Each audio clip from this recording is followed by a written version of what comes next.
us, it was a way of documenting Afro American women's stories during this time period. And that was particularly important, like specifically Afro American women, because is anybody here from the Caribbean? Okay. Is anybody here from an African country? Yay! Okay, and how many here are Afro American?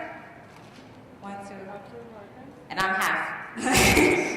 So the interesting thing that I realized growing up in Brooklyn and being in a place where we have lots of diverse types of Black people is that coming from the Caribbean or coming sometimes from an African country, it's very common to see people that look like you in all positions in society. You know, it's not a big thing to go to a bank and have it be owned by a Black person, or to look in the government building and see Black people there. But for Afro Americans, that's something that has always been kind of elusive and something that we dreamed about. You know, and it's been so long that we've been here. You know, we know sometime back in our history we saw that, but we don't have any actual memories of that happening. So anytime we got like maybe a mayor or some elected official, it was a really big deal.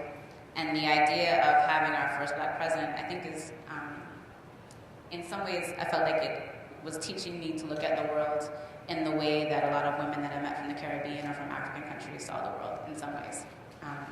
And it sounds like a simple thing. I think when you have it already, you kind of take it for granted.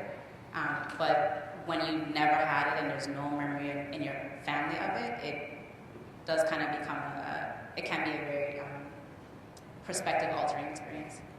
And so I wanted to make something that documented what it felt like for women who have never been able to see themselves, you know, all throughout society, and always dreamed about that, to suddenly have it happen.